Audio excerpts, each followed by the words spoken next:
The notification sound from my laptop cut through the morning silence like a blade. December 20th, 8 in the morning, and I was already on my second cup of black coffee. No sugar, no cream, just like Caroline used to tease me about. "Dennis Sullivan, you drink coffee like you're punishing yourself," she'd say. Maybe I was. The email subject line made my hand freeze halfway to the mug. Legal notice, restraining order, Sullivan, Dennis J. My first thought was it had to be spam, some elaborate phishing attempt. But the sender address made my stomach drop. Wellington and Associates, the most expensive law firm in Phoenix. The same firm that handled Fortune 500 companies and political scandals. I clicked open the attachment with fingers that had started trembling, not from the Parkinsons I'd been hiding for 3 months, but from something deeper. Fear, maybe, or rage. The letterhead was aggressive in its formality, every word carefully chosen to cut. Mr. Dennis Sullivan is hereby ordered to maintain a minimum distance of 500 feet from any property, vehicle, or person associated with the following individuals. That's when I saw the first name, Ethan Sullivan, my son, my only son who I'd sacrificed everything for, the boy I'd taught to ride a bike in Steele Indian School Park, the young man I'd put through Arizona State University by taking double shifts for 4 years straight. But it was the next two names that made me spill coffee across my desk. Sarah Chen Sullivan, Michael Torres Sullivan. My hands weren't just trembling now, they were shaking like I was back in that VA hospital after my third tour. Sarah? Michael? Who the hell were Sarah and Michael? There was a second attachment, video file. My ancient laptop struggled to load it, the progress bar crawling like it knew I wasn't ready for whatever came next. The timestamp showed 11:47 p.m., December 18th, 2 nights ago. The grainy security footage showed a familiar figure, me approaching a garage door. I watched myself punch in the code I'd installed myself 10 years ago when I'd built that garage with my own hands. Watched myself carefully place wrapped presents next to Ethan's Tesla. 5 minutes, maybe 6. Then I left, closing the door gently behind me. The video had been edited with red circles and arrows like evidence in a true crime documentary. Text overlays screamed, "Unauthorized entry," and stalking behavior documented. Stalking! I was putting Christmas presents in my son's garage. The same thing I'd done for 3 years since Madison convinced him I was too disruptive for their holiday parties. I scrolled down to the signature page. 3 names, 3 signatures, but the signatures told a story that made no sense. Ethan's signature, I recognized that hasty scrawl he'd developed in college when he thought messy handwriting made him look important. But Sarah's signature was confident, practiced. A lawyer's signature, and the suffix after her name, Esquire. Sarah Chen Sullivan, Esquire. A lawyer. A daughter I apparently had who was a lawyer. Michael's signature was different, careful, deliberate, like someone who'd learned to write later in life. Like the kids I used to teach basic literacy to at the community center. I stood up too fast, and the world tilted. The Parkinsons made sudden movements a gamble now. I gripped the edge of my desk, the same desk I'd had to sell my truck to keep when I downsized to this glorified closet of an apartment. 650 square feet. That's what $340,000 in parental investment had earned me. 1 bedroom, 1 bathroom, and a kitchen so small I could touch both walls with my arms spread. The refrigerator hummed with that dying compressor sound that meant another repair bill I couldn't afford. On the wall, Caroline smiled at me from our last anniversary photo. 5 years now since the cancer took her. 5 years of Ethan pulling away, degree by degree, until Madison finished the job completely. I opened my banking app, knowing what I'd see but needing the reminder. Checking, $1,000 takrao. Credit available, $500, $340,000. I'd kept every receipt, every bank statement, every canceled check, 20 years of documentation sitting in that fireproof box under my bed. The down payment on Ethan's house, $87,000. His college tuition, $160,000. The wedding Madison had to have at the Phoenician Resort, $43,000. Business loan when his startup failed, $50,000. And now I was legally barred from going within 500 feet of any of it. The laptop dinged again. Another email, this time from an unknown sender, echo.7.november@protonmail.com. One line of text. Dennis Sullivan, you have 72 hours before you lose everything. But I know what Wellington is hiding. Video call in 10 minutes. Pick up or your son dies believing their lies. My coffee mug slipped from my hand, shattering on the linoleum floor Caroline had always hated. As I knelt to clean the mess, my knees protesting with every movement, I couldn't stop staring at those 3 names on the restraining order. Ethan Sullivan, Sarah Chen Sullivan, Michael Torres Sullivan. 3 children, 3 signatures, 3 strangers who apparently shared my blood or my name or both. The laptop started ringing, an incoming video call from Echo. I had 10 seconds to decide. Ignore it and accept this exile, or answer and find out why I had 2 children I'd never known existed. My finger hovered over the accept button as the coffee spread across the floor like blood. 9 seconds. 8. The photo of Caroline seemed to watch me, waiting. 7. My finger hit accept before my brain could stop it. The screen flickered, then filled with darkness. No face, no identifying features, just a voice modulator that sounded like it was filtering through water. Good morning, Dennis. Or should I say, good morning to the man who's about to lose everything he already lost. Who the hell are you? My voice came out steadier than I felt. Call me Echo, and before you ask, no, I'm not NSA, FBI, or any other 3-letter agency. I'm someone who's been watching the Wellington family destroy lives for 7 years. Yours is just the latest. I leaned back in my creaking office chair, the one luxury I'd kept from my old life. Look, I don't know what kind of scam you're running. December 18th, 11:47 p.m., you entered your son's garage using code 4729, his birth date reversed. You left 5 presents, a Yankees jersey size large signed by Derek Jeter, cost you $800 on eBay, a watch Omega Seamaster that belonged to your father, 3 smaller boxes I'm guessing are for grandchildren you've never been allowed to meet. My throat went dry. Nobody could know those details unless you hacked their security system. Dennis, I've hacked much more than that, and what I found should terrify you. You have 72 hours before Wellington and Associates files paperwork that will transfer every asset Ethan owns, the assets you paid for, into an offshore account controlled by Madison's family. That's impossible. Ethan would never. Ethan already did. 6 weeks ago at the Sanctuary Resort in Scottsdale, blood alcohol level would have been 0.23 based on the champagne receipts. Madison added something extra to glass number 4. Rohypnol derivative, untraceable after 12 hours. He signed 17 documents that night. Want to guess what they were? I stood up, pacing the narrow strip between my bed and desk. 8 steps one way, 8 steps back.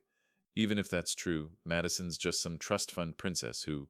Echo laughed, a distorted sound that made my skin crawl. Madison Wellington isn't even her real name. She's Madison Volkov. Her father isn't Richard Wellington, the philanthropist. He's Dmitry Volkov, and he runs the largest insurance fraud operation in the western United States. Madison's his best operator. She's done this 11 times before. Ethan is number 12.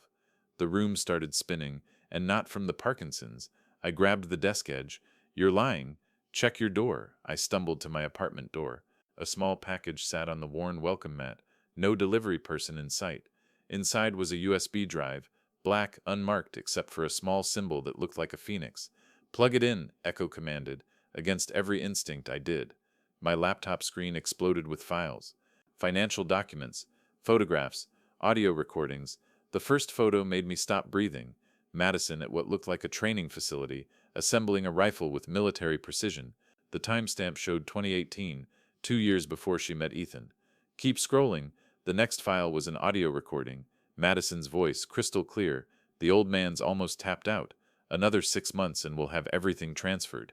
Ethan's too pussy-whipped to notice, and his father's just some washed-up contractor drinking himself to death in Phoenix. My hand clenched so hard the mouse cracked.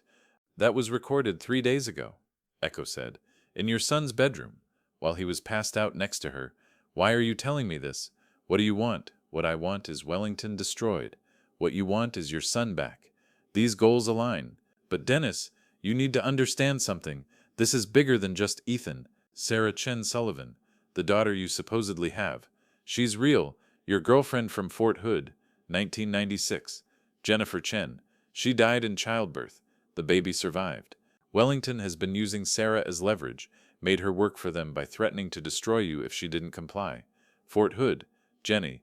Sweet Jenny who'd written me letters for 3 months after I deployed, then stopped. I'd assumed she'd moved on. That's not we were careful. Contraception fails, Dennis. She tried to find you, but you were in Iraq. By the time you got back, she was gone. Sarah grew up in foster care, got herself through law school, and Wellington found her 2 years ago. They've been using her to build the legal framework for stealing Ethan's assets. I scrolled through more files. Sarah's law school graduation photo, her bar exam results, her employment contract with Wellington and Associates. Christ, she had my mother's eyes. What about Michael? Who the hell is Michael Torres Sullivan? That one's more complicated. Remember that kid from the community center? The one who lived in his car? The one you paid for trade school? Miguel? I remembered him. Quiet kid. Good with his hands. Scary smart, but never had a chance. His name was Miguel Torres. He legally changed it to Michael Sullivan 5 years ago. Listed you as his adoptive father on the paperwork. Forged your signature. But the sentiment was real. He considers you the only real parent he ever had. Wellington got to him last month. Threatened to deport his pregnant wife unless he signed that restraining order. My legs gave out. I collapsed into the chair. 3 kids. I had 3 kids, and Wellington was using all of them against me. But here's the part that's going to break your brain, Dennis. Open file folder labeled Lazarus. My cursor hovered over it. Did I want to know? Could I handle knowing? I clicked. A video file opened. Grainy security footage from what looked like a medical facility. The timestamp showed December 15th, 2019, 5 years ago, the day Caroline supposedly died. But there she was, being wheeled down a hallway. Conscious, alert, fighting. No, I whispered. No, I saw her body. I was at the funeral. You saw a body. Wellington has connections at the medical examiner's office. Caroline witnessed Richard, the real Richard Wellington, being murdered by Volkov. They couldn't kill her outright because she'd set up a dead man's switch with the FBI, so they disappeared her. She's been in a private sanatorium in Switzerland for 5 years, drugged but alive. The tremor in my hand turned into a full shake. I fumbled for my Parkinson's medication, dry swallowing 2 pills. Dennis, I need you to listen very carefully. Wellington is going to move all the money in 71 hours and 18 minutes. After that, they'll eliminate loose ends. That includes you, Ethan, Sarah, Michael, and yes, Caroline. But I have a plan. I've spent 3 years building a backdoor into their system. With your help, we can burn their entire operation to the ground.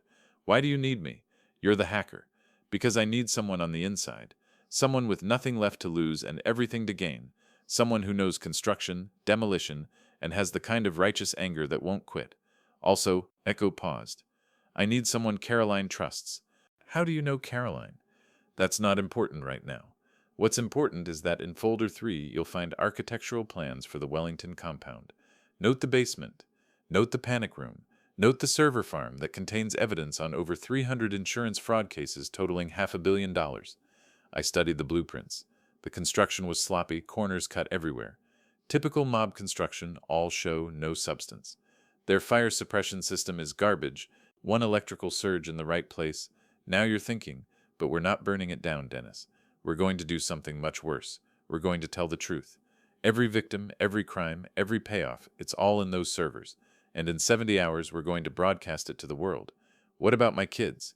My real kids? Sarah's already looking for an exit. She knows something's wrong but can't prove it. Michael's ready to flip. He just needs protection for his wife. And Ethan's starting to wake up. Madison made a mistake. She got cocky, started bringing other men to your son's house. He doesn't know about the fraud yet, but he knows about the affairs. I looked at Caroline's photo on the wall. 5 years. She'd been alive for 5 years while I mourned her. What do you need me to do? Tomorrow you're going to Public Storage Unit 773 on Camelback Road. Inside you'll find everything you need. Identification, credit cards, cash, and equipment. Then you're going to check into the Phoenician Resort under the name Dennis Carpenter. Room 811 is already booked. Why the Phoenician? Because that's where Wellington is hosting their annual Christmas party in 48 hours. Every corrupt judge, every dirty cop, every compromised banker will be there. And you're going to walk in with $340,000 worth of receipts and burn their whole world down. I don't have that kind of money for a hotel like Dennis. Check your bank account. I pulled up my banking app. The checking account that had held $1,000, $47, $847. Consider it a down payment on justice. There's more where that came from. All of it stolen by Wellington from people like you. I'm just returning it to its rightful owner. This is insane. You're asking me to trust a voice on a computer with my life. No, Dennis, I'm asking you to trust Caroline. Because she's the one who hired me. She's the one who's been fighting from that Swiss prison for 5 years. And she's the one who needs you to be the man she married. The fighter who never quit, never surrendered, and never left a man behind. The screen flickered again, and for just a moment I saw something in the static. Numbers? No. A pattern. Musical notes. The opening bars of Moon River, Caroline's favorite song. 47 hours until the party, Dennis. Will you fight or will you fade? I looked at my shaking hands. The Parkinsons would only get worse. I had maybe 5 good years left, 10 if I was lucky. I could spend them withering away in this apartment, or I could spend them getting my family back. I'll need backup, already arranged. Margaret's expecting your call, and Dennis, Tommy Chen isn't just your old neighbor. Check folder 7. I opened it. Tommy's military service record filled the screen. CIA operative, 1995-2015. Specialization, financial counterintelligence. Son of a bitch. Welcome to the war, Dennis. You've got 70 hours to save your family, all 3 of your children, and the woman you thought you buried. Clock starts now. The call ended. The laptop screen went dark. But for the first time in 5 years, I felt alive. I picked up my phone and dialed Margaret. Sis, yeah, it's me. Remember when Dad used to say every Sullivan was a fighter? Well, it's time to prove him right. The text came at 8 p.m. sharp, December 22nd. Not from Ethan, not from Madison, but from a blocked number. Wellington Estate. 1 hour. Come alone or Sarah pays. Back entrance. They're waiting. Tommy Chen sat across from me in his apartment. The same one I'd helped him get 15 years ago when he was just another immigrant trying to make it. Now I knew he was CIA retired, and the casual way he assembled a surveillance kit told me retirement was relative. This is stupid, Dennis. Walking into their house is like walking into a mob summit. It's not their house. I tapped the property records Echo had sent. Real owner's been dead 3 years. They're squatting in a dead woman's mansion. Tommy handed me what looked like a pen. Click 3 times to start recording. Range is about 50 feet. Uploads to cloud instantly. Echo's tech is better than what we had at Langley. Margaret stood by the window, keeping watch. My sister had aged 10 years when I told her about Caroline, but her spine was still steel. You sure Michael will be there? Echo says he's been working as their security for 6 months. Deep cover FBI, part of a bigger investigation. I tucked the pen in my shirt pocket. If this goes bad, when has anything gone well lately? Margaret turned from the window. Just don't sign anything, little brother. And if they touch you, I've got Chief Morrison on speed dial. Morrison's probably in their pocket too. Not him. He hates James Wellington more than you do. The drive to Paradise Valley took 20 minutes. Every mansion I passed screamed money laundering. Too perfect. Too new, too empty. The Wellington estate squatted at the end of Mockingbird Lane like a cancer. All white columns and black windows. Trying to look southern genteel but achieving Vegas funeral home. The back entrance was open. Of course it was. They wanted me to know I was expected, controlled, managed. Michael stood at the door. And Christ, the kid had grown, 6'2", shoulders like a linebacker, but those same intelligent eyes I remembered from the community center. He looked right through me like I was a stranger. Mr. Sullivan, they're waiting in the study. His hand brushed mine as he took my jacket, a quick squeeze that said, I'm here, be careful. Then his face went back to stone. The study was exactly what you'd expect from criminals with no taste. Leather-bound books no one had read, a globe bar that probably cost more than my annual salary used to be, and 5 people arranged like a tribunal. Richard Wellington sat center, the king of nothing, silver hair and silver tongue. To his left, Victoria, Madison's mother, Botox-frozen face and calculating eyes. To his right, James in full police chief uniform because subtlety was dead. Patricia stood by the fireplace in a judge's robes, actually wearing her robes to intimidate me, and Robert lurked by the bar, sweating despite the air conditioning. Dennis. Richard stood, extending a hand I didn't take. Thank you for accepting our invitation. Funny way to word a threat against my daughter. Your daughter? Victoria's laugh tinkled like breaking glass. You didn't even know Sarah existed until yesterday. Doesn't make her less mine. James stepped forward, hand resting on his service weapon. You violated a restraining order. That's a felony. I could arrest you right now. For putting Christmas presents in my son's garage? For stalking? For harassment? For making threats against Madison? What threats? I haven't spoken to Madison in 6 months. Patricia pulled out a folder, her movements rehearsed. We have sworn affidavits. Witnesses who heard you threaten to, quote, burn their whole world down. That's terroristic threats, Mr. Sullivan. 15 years minimum. The pen in my pocket was recording everything. I kept my face neutral, but inside I was mapping their positions. Robert was drunk already, his 3rd gin from the smell. Patricia kept touching her neck when she looked at Robert. Tell number 1. James's hand never left his gun. Scared of an old man with Parkinson's. What do you want? Richard smiled like a shark. Direct. I appreciate that. It's simple. Sign these documents relinquishing any claim to assets you've gifted Ethan. Leave Arizona by Christmas Day. Never contact Ethan, Sarah, or Michael again. And if I don't, Victoria opened her laptop, turning it toward me. Security footage played. Sarah at her desk, but the timestamp was wrong. The video had been edited, made to look like she was moving files, stealing documents. Your daughter's been embezzling, Victoria said sweetly.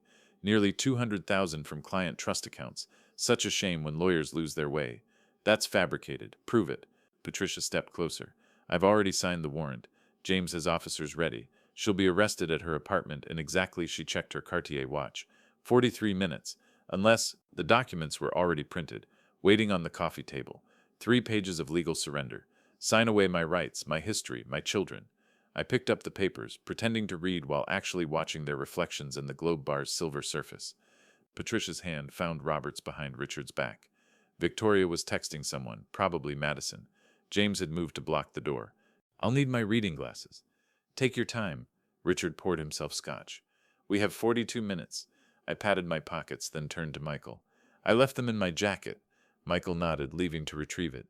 The moment he was gone, Robert moved closer to Patricia. Just a small shift, but enough to confirm what Echo had suspected. The family values Wellingtons were running more than insurance fraud. You know what's funny? I kept my voice conversational. Caroline always said money made people stupid. Rich people especially. They think wealth is armor, but really it just makes them slow. Caroline's dead. Victoria's mask slipped for just a second. Is she? You sure about that, Victoria? Because I've been getting the strangest messages lately. Richard's glass stopped halfway to his lips. What messages? Oh, didn't Madison tell you? Someone's been sending me videos. Swiss sanitariums are so beautiful this time of year. The room went silent except for the grandfather clock ticking. 23 minutes until Sarah's arrest. James drew his weapon. You're delusional. Grief can do that. Maybe, or maybe someone's been watching you all for years, documenting every crime, every payoff, every affair. I looked directly at Patricia. Every late-night meeting in judges' chambers that had nothing to do with law. Patricia went white. Robert's hand shook as he poured another gin. You're bluffing, Richard said, but sweat beaded on his forehead. Michael returned with my jacket, and I made a show of searching the pockets. My fingers found something else Echo had planted. A small device that looked like a car key fob. Here's what's going to happen, I said. Glasses still missing. You're going to call off the dogs on Sarah. You're going to tear up these papers. And Madison's going to have a very honest conversation with Ethan about their finances. Or what? James stepped closer, gun now pointed at my chest. You'll what, old man? That's when Michael moved. Not dramatically, just shifted position so he was between James and me. Chief Wellington, I need to check something with you about tonight's security roster. Not now, Torres. It's urgent, sir. There's been a development. Michael pulled out his phone, showed James something that made the police chief's face go gray. I caught a glimpse. FBI badge on the screen. That's impossible, James whispered. 20 minutes until Sarah's arrested, Victoria announced. Unless you sign. I looked at each of them, memorizing their faces for what I knew was coming. You want to know the difference between construction and destruction? Construction takes time, patience, skill. Destruction just takes knowing where the load-bearing walls are. I clicked the key fob 3 times. Every light in the mansion went out. Emergency lighting kicked in a second later, bathing everything in red. Then came the sound. Every computer in the house powering up, screens flashing with the same message. Lazarus rising, 473216. What did you do? Richard grabbed my collar. Michael pulled him off. Mr. Wellington, we need to evacuate. Now, 47 hours and 32 minutes, I said, straightening my shirt. That's how long you have before every document on those servers goes public. Unless, of course, something happens to me or my family. Then it's immediate. I headed for the door, stopped, turned back. Oh, and Patricia, you might want to talk to your husband. He's been asking questions about you and Robert. Ugly questions. The last thing I saw was Robert running for the bathroom and Patricia calling her lawyer. Outside, Michael walked me to my car. FBI's been building this case for 3 years. You just gave us probable cause for everything. What about Sarah? Already in protective custody. Has been for 6 hours. He handed me a card. Special Agent Michael Torres Sullivan. He'd kept my name. Drive safe, Dad. Christmas Eve's going to be interesting. I sat in my car watching the Wellington mansion, every window now blazing with light as they scrambled to figure out what I'd done. The pen in my pocket had recorded everything. 47 hours until the party. 47 hours until truth. 6 a.m., December 23rd. I hadn't slept. How could I? The Wellington mansion encounter kept replaying in my mind like a broken record, but it was the message waiting on my laptop that changed everything. Dennis, it's time you knew the truth. The video call connected, and my dead wife's face filled the screen. Not dead, alive. Thin, pale, older, but unmistakably Caroline. The coffee mug slipped from my hand, shattering on the floor for the second time in 3 days. I couldn't speak, couldn't breathe, couldn't process what I was seeing. "Hello, my love." Her voice was exactly the same, maybe a little rougher, like she'd been screaming for years and finally gone quiet. "Caroline?" It came out as a whisper. "But I buried you. I saw your body. You saw what they wanted you to see. A body, not mine. Some poor woman who died alone, no family to claim her. Wellington's people are very thorough." She was in a white room. Medical equipment beeped in the background. Her left hand was cuffed to the bed rail. "I've been here 5 years, Dennis. The Alpine View Sanatorium, 47 miles outside Zurich. Officially, I'm a patient with severe dementia. Unofficially, I'm a witness they couldn't kill. I don't understand. Why? How? Remember that consulting job I took before the diagnosis? The insurance audit for Preston Industries? I found something I wasn't supposed to. $50 million in fraudulent claims, all traced back to Wellington. I documented everything, sent copies to the FBI, but Wellington had people there too. They intercepted it. My hands wouldn't stop shaking. The Parkinson's medication couldn't help with this kind of tremor. They came for me the night before my supposed death. Made it look like the cancer finally won, but they couldn't actually kill me because I'd set up a dead man's switch.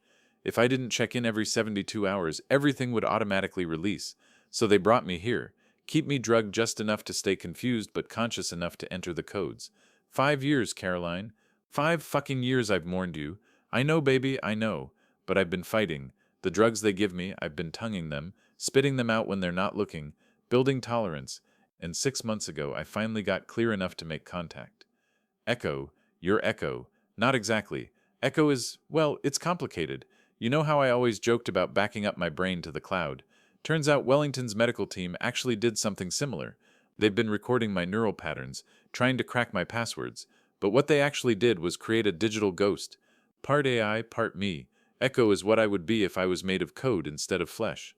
This was insane, all of it. But the way she tilted her head when thinking, the way she touched her wedding ring, still wearing it after 5 years, these were things no one could fake. The receipts, Dennis. Did you keep them? $340,000 worth. Good. Because they're not just receipts. Remember how I always handled our finances? I embedded something in those documents. Routing numbers, account numbers, passwords, all encoded in the amounts, dates, and vendor codes.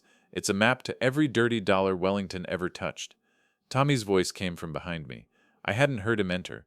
"Dennis, we've got movement. Wellington's people are mobilizing." Caroline's eyes shifted to Tommy on screen. "Hello, Tom. Nice to finally meet the real you. CIA retirement suits you." Tommy's jaw dropped. "Ma'am, don't ma'am me. I know you've been watching over Dennis since I disappeared. Thank you for that." The door opened again. Sarah walked in, and seeing her in daylight for the first time knocked the wind out of me. She had Caroline's cheekbones, my stubborn chin, and eyes that had seen too much. "Dad?" She said it like a question, like she was trying the word on for size. "Sarah." I stood up, not sure if I should hug her or shake her hand or just stand there like an idiot. She made the choice for me, wrapping her arms around me in a hug that felt like coming home. "Mom told me everything." "Well, digital Mom. It's weird, I know." Caroline laughed on screen. "My daughter, the lawyer. Sarah's been working inside Wellington for 2 years, but she's been working for us the whole time, gathering evidence, protecting what she could." Michael entered next, still in his FBI jacket from last night. "The blockchain upload is complete. Every receipt, every document, all locked in permanent record. Even if they kill us all, the evidence survives." I looked around the room. My wife on screen, my newly discovered daughter, my unofficial son, my CIA neighbor. "When did my life become a spy movie?" "The moment you loved someone more than yourself," Caroline said. "Dennis, listen carefully. In 39 hours, Wellington's having their Christmas party. Every corrupt official, every dirty banker, every compromised judge will be there. That's when we strike." "How?" "You're in Switzerland. I'm an old man with Parkinson's. We're not exactly Ocean's 11. "No," Caroline smiled, and it was the smile that made me fall in love 40 years ago. "We're better. We're a family with nothing left to lose and everything to fight for. Tommy, show him the vault." Tommy pulled out a tablet displaying building schematics. "Wellington's compound has a panic room in the basement. Inside that panic room is a server farm containing 30 years of crime.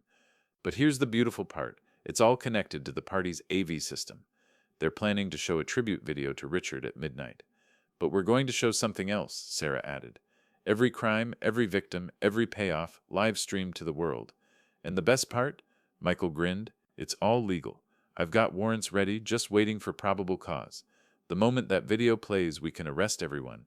Caroline's image flickered. They're coming for my morning medication. Dennis, I need you to know if something goes wrong, if I don't make it out. You're making it out. I'm coming for you. The money's not important. Ethan knowing the truth, that's not even important. You and I together again, that's all that matters. The screen went dark. But this time, I wasn't alone in the darkness. So, Tommy said, ready to burn down an empire? I looked at my assembled family. Blood, choice, and circumstance. Let's give them a Christmas they'll never forget. Sarah pulled up her laptop. Dad, there's something else. Ethan called me an hour ago. He's starting to question things. Madison's getting sloppy, paranoid. She knows something's coming. Then we better come faster than she expects. The countdown on my phone showed 39 hours, 17 minutes. Time to shift from defense to offense. Time to stop being the victim and start being the sword. Caroline was alive. My family was bigger than I ever imagined. And Wellington was about to learn what happens when you corner a Sullivan. The smell hit me before I saw the smoke. 8 p.m., December 23rd, and my entire life was burning. I'd gone to the convenience store for 5 minutes, 5 goddamn minutes to buy medication I couldn't afford to skip. But Wellington's people had been watching, waiting. The fire trucks were already there when I rounded the corner, but I knew it was too late. Everything, the receipts, the photos, Caroline's things I'd kept, all of it turning to ash inside that cramped apartment. Dennis! Tommy grabbed my arm before I could run toward the building. It's gone, man. It's all gone. But it wasn't the papers I was thinking about. It was Caroline's wedding dress still in the closet, her handwritten recipes, the Father's Day cards from Ethan when he still loved me. My phone buzzed. Unknown number. I almost didn't answer, but something made me swipe. Dad? Ethan's voice, but wrong, slurred, confused. Dad, something's wrong. Madison, she did something. Where are you? Hospital. Scottsdale Memorial. They said I overdosed, but Dad, I don't do drugs. I can't think straight. The line went dead. I tried calling back. Nothing. Another buzz. This time a video message. Sarah being led out of her office building in handcuffs. News cameras everywhere. The headline scrolling beneath. Wellington and Associates lawyer arrested for embezzlement. $2 million missing. Tommy's phone rang. He listened, his face going gray. Margaret's been in an accident. Intersection at Camelback and 24th. Car ran a red light, hit her driver's side. My legs gave out. Tommy caught me before I hit the pavement, guided me to his car. The world was spinning, not from Parkinson's but from pure rage. They're killing us off, I whispered, one by one. My phone buzzed again. Banking alert. I didn't need to look to know what it said, but I looked anyway. Every account frozen. Even the 50,000 Echo had given me zero access to $0. Then came the video that nearly broke me. Caroline in that white room, but this time she wasn't alone. A man in a ski mask held a syringe to her neck.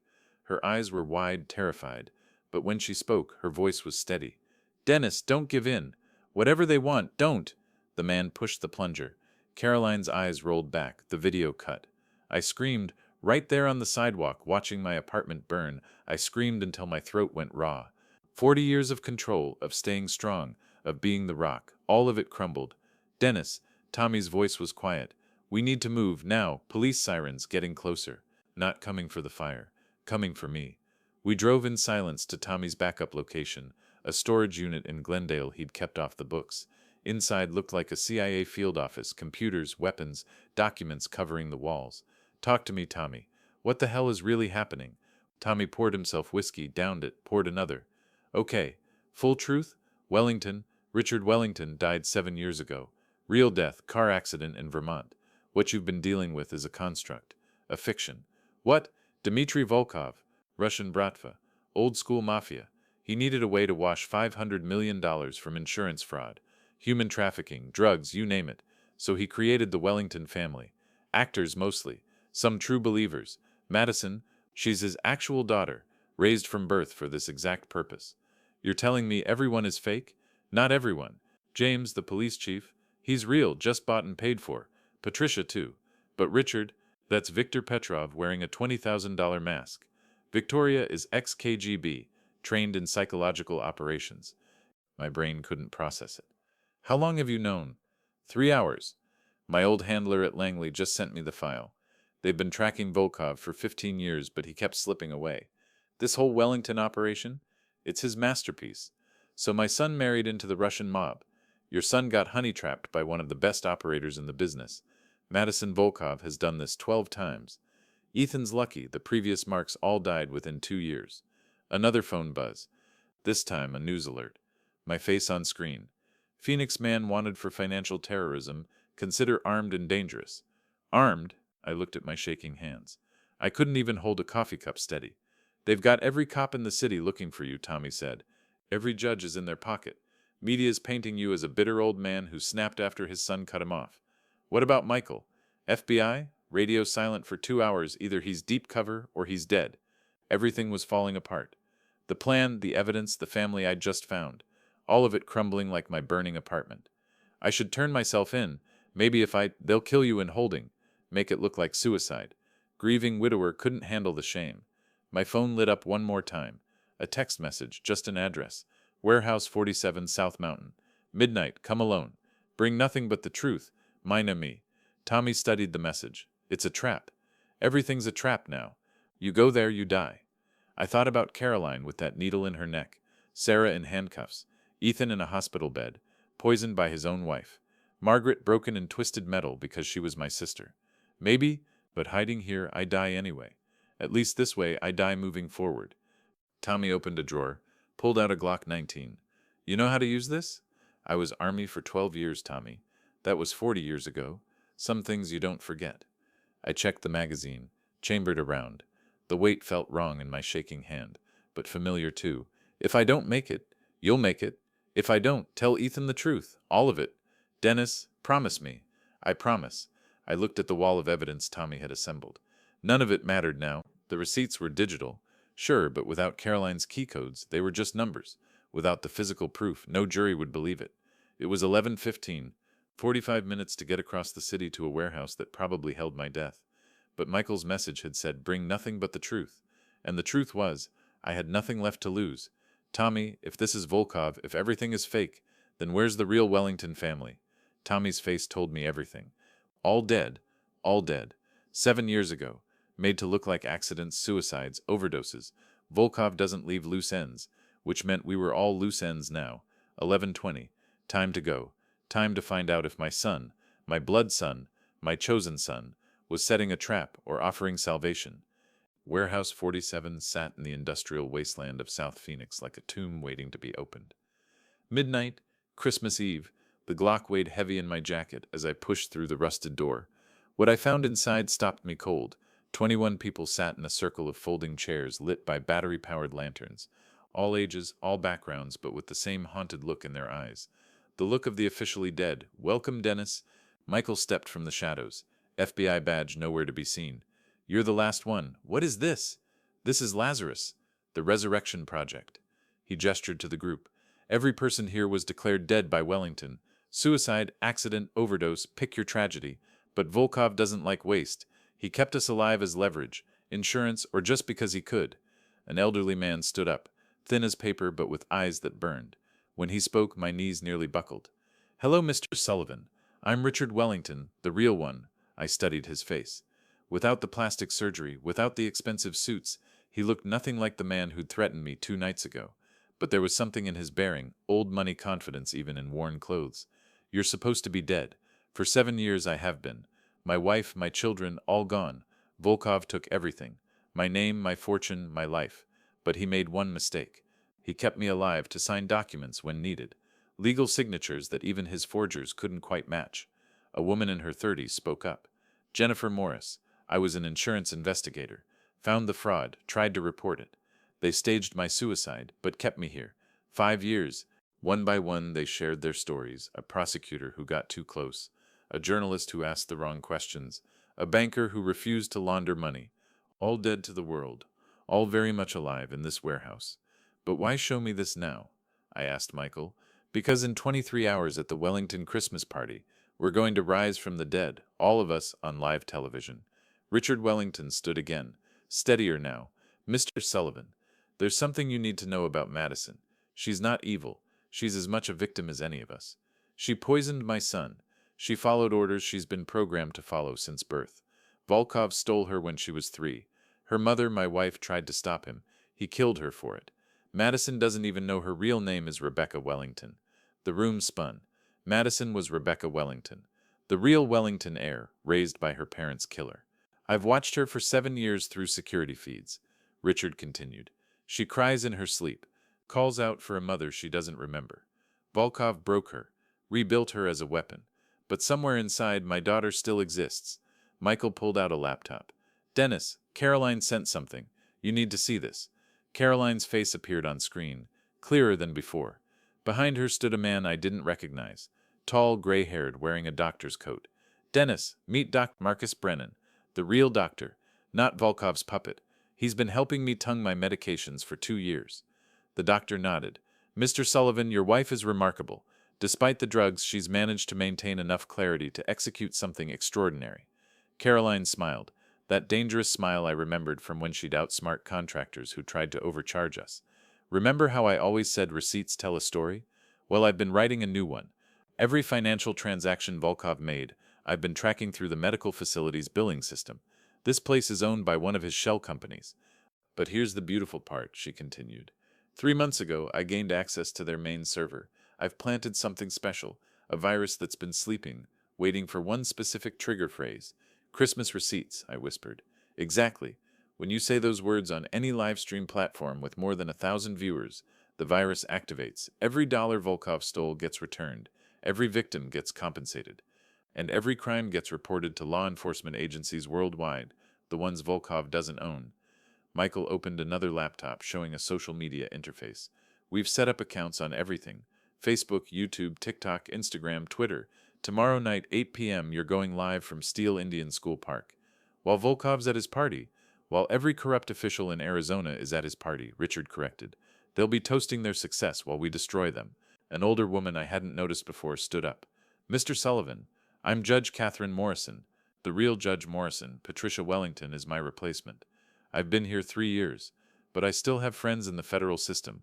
Real judges who aren't bought. They're standing by. This is insane. 21 dead people are going to just appear on Christmas Eve? 22, a familiar voice said from the doorway. Ethan walked in, steady on his feet, eyes clear. My son, but different. Harder, angrier, awake. Dad! I couldn't speak. He crossed the room in 3 strides and pulled me into a hug that crushed my ribs. I've been playing unconscious for 12 hours, he whispered, recording everything on my phone. Madison doesn't know I changed the locks on our cloud storage. I have video of her adding substances to my drinks, audio of her phone calls with Volkov, documents she thought I was too drugged to understand. Why didn't you? Because I was an idiot, a greedy, ambitious idiot who thought I was too smart to be conned. But when she went after you, when she made me sign that restraining order while I was drugged, that's when I knew. You gave me everything, and I let her take it all. Ethan, no, Dad. Let me say this. That receipt collection you kept. I used to mock it, tell Madison you were obsessed. But those weren't just receipts. They were proof that someone loved me more than money, more than life. Every receipt was an I love you. I was too stupid to read. Sarah appeared beside us. When had she arrived? Family meeting time is later, boys. We have 16 hours to coordinate the resurrection. Where's Margaret? I asked. Safe. Tommy's voice came through Michael's phone. Broken ribs, concussion, but alive. I've got her in a CIA medical facility. She's mad as hell and wants to know when we strike. Richard Wellington moved to a whiteboard, suddenly every inch the CEO he'd once been. Here's the timeline. 5 p.m. tomorrow. We position everyone around the park. 6 p.m. Dennis begins setting up the live stream. 7 p.m. we start bringing in the witnesses. That's us. 8 p.m. sharp, Dennis says the magic words. What about Volkov's people? They'll try to stop us. They'll be busy, Michael said. FBI raids begin at 8:05. Every location simultaneously. 200 agents are standing by. This is really happening. Caroline's voice came through the laptop. Dennis, there's one more thing. The virus doesn't just redistribute money. It also unlocks every encrypted file in Volkov's network, including the location of 17 more warehouses like this one, in 6 countries. How many people? Conservative estimate, 300, all waiting for Lazarus to rise. I looked around the room. 21 ghosts ready to haunt their killers. My son, finally awake. My daughter, brilliant and fierce. My chosen son, wearing justice like armor. Tommy, I said into the phone, remember that Christmas when Caroline made too much food and invited the whole neighborhood? Best Christmas ever. Well, we're about to top it. How do you feel about organizing the biggest Christmas miracle Phoenix has ever seen? I'll bring the cameras, you bring the receipts. Richard Wellington cleared his throat. Mr. Sullivan, there's one tactical issue. Madison Rebecca. She'll be at the party. When this happens, when she learns the truth, she'll shatter, I finished. I know, she's my daughter. Despite everything, she's my blood. I can't let her. We save everyone, I said. That's the rule. Everyone who can be saved, we save. Even the ones who hurt us. Especially them. That's what makes us different from Volkov. Ethan squeezed my shoulder. Dad, you still have those receipts memorized. Every single one. Good, because tomorrow night you're not just going to read them. You're going to tell the story they really represent. $340,000 of love. And that, more than any virus, is what's going to bring Volkov down. 16 hours until showtime. 16 hours until the dead walked. 16 hours until Christmas became Resurrection Day. All right, everyone, Michael called out. Let's go over positions one more time. We only get one shot at this miracle. And as I watched my family blood, chosen and found, prepare for war, I realized something. Volkov had made the same mistake every tyrant makes. He thought killing someone meant they were gone. But sometimes the dead just get angry. And tomorrow, Christmas Eve, the angry dead were going to rise. 8 p.m., Christmas Eve. Steele Indian School Park was packed with 500 souls who'd answered our call. The live stream showed 100,000 watching online and climbing. I stood at the makeshift stage, a manila folder in my shaking hands. Not from Parkinson's this time, from the weight of what was about to happen. My name is Dennis Sullivan. 5 days ago, I was banned from Christmas dinner. Tonight, I'm here to tell you why that was the best gift I ever received. The crowd quieted. Behind me, a massive LED screen Tommy had somehow acquired showed my face. Every line and scar visible. 20 years ago, I started keeping receipts. My wife Caroline said I was obsessive. My son Ethan said I was paranoid. But receipts tell stories. And tonight, I'm going to tell you about $340,000 worth of love. I opened the folder, pulled out the first receipt. August 15th, 2004. $87,000. Down payment on a house for my son. He was 22, just married, scared about the future. This receipt says wire transfer. What it really says is I believe in you. Madison stood at the edge of the crowd, wearing sunglasses and a hood, but I could see her trembling. September 1st, 2005 through May 15th, 2009.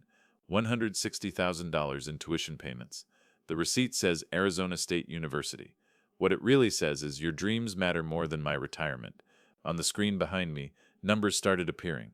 Bank accounts, routing numbers, balances. Volkov's entire financial empire laid bare. June 12, 2019. $43,000. Wedding venue deposit. The receipt says Phoenician Resort.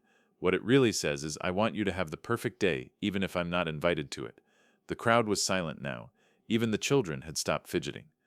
December 20th, 2024. $800. Yankees jersey signed by Derek Jeter. The receipt says eBay purchase. What it really says is I remember when you were 7 and said you wanted to be just like him. I looked directly at the camera, knowing Volkov was watching from his party. These aren't just receipts, they're love letters, written in the only language some of us know how to speak, sacrifice. And tonight, these Christmas receipts are going to change everything. The screen exploded with activity. Numbers spinning, accounts draining, money flowing like water finding its level. $500 million, stolen over 15 years, racing back to its rightful owners. That's when the ghosts began to rise. Richard Wellington, the real one, walked onto the stage. The crowd gasped. Then Jennifer Morris. Then Catherine Morrison. 21 people officially dead, very much alive, taking their places beside me. We are Lazarus, Richard said into the microphone. And tonight we rise. The screen split, showing the Wellington compound. FBI agents swarming through the doors.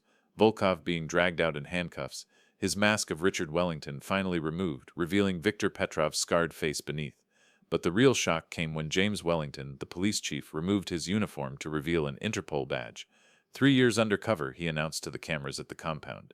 3 years of watching these parasites destroy lives, but tonight it ends. Patricia and Robert were caught loading suitcases of cash into a car. The live stream caught every second of their arrest, their dignity stripped away like the cheap veneer it had always been. That's when Ethan pushed through the crowd. My son, my blood, walking toward me with tears streaming down his face. He didn't say anything at first, just dropped to his knees in front of 500 witnesses. Dad, I'm sorry. I'm so fucking sorry. I chose money over family. I chose comfort over truth. I chose her over you. I pulled him to his feet. You chose what you thought was love, son. That's not a crime. That's just being human. Sarah appeared next. This daughter I'd never known existed. 28 years of missed birthdays, missed graduations, missed everything. But when she wrapped her arms around me, it felt like coming home. Hi, Dad, she whispered. I've been waiting my whole life to say that. Michael stepped forward.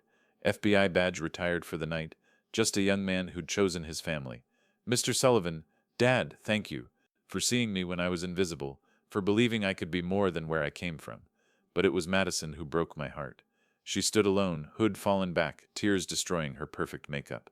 Rebecca Wellington, raised as Madison Volkov, now neither and both. I don't know who I am, she said, voice small and lost. Richard Wellington, her real father, stepped toward her, but she flinched back. 7 years of believing he was dead. 26 years of believing Volkov was her truth. I made the choice that would define our new family. You're Madison Sullivan, I said loud enough for everyone to hear. My daughter-in-law, Ethan's wife. And if you'll have us, family isn't just blood. It's choice, and tonight I choose you. She collapsed, and Ethan caught her, held her while she sobbed out 26 years of lies, manipulation, and stolen identity. The crowd erupted, some crying, some cheering, some just standing in witness to something impossible made real. Tommy's voice cut through the noise. Dennis, we've got confirmation. 17 warehouses worldwide have been opened. 312 people freed. The virus worked. Everything worked. On the screen, a new image appeared.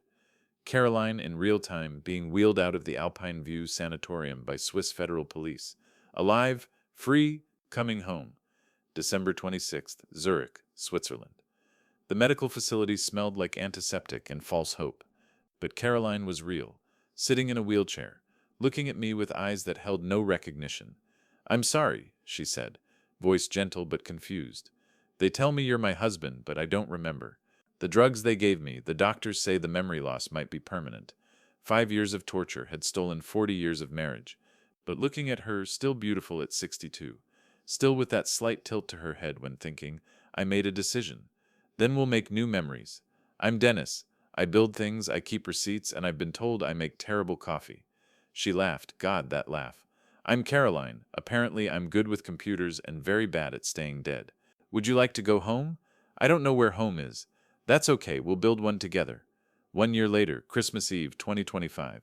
The dining room table was a masterpiece of chaos. Built for 6, stretched to accommodate 26.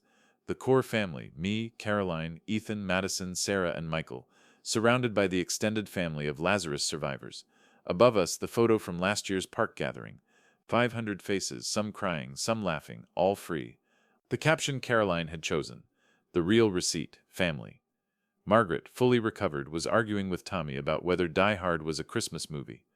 Richard Wellington, who'd legally changed his name to Richard Freeman, was teaching Madison about her real mother through photo albums recovered from storage. Dad, Ethan said, raising his glass of sparkling cider. We were 2 years sober together now. I want to make a toast. The room quieted. To receipts, to the man who kept them, to the love they represented, and to the family they built. Not the family we were born into, but the family we chose, fought for, and earned. To Dennis Sullivan, Michael added, who taught me that fathers aren't just about blood, they're about showing up.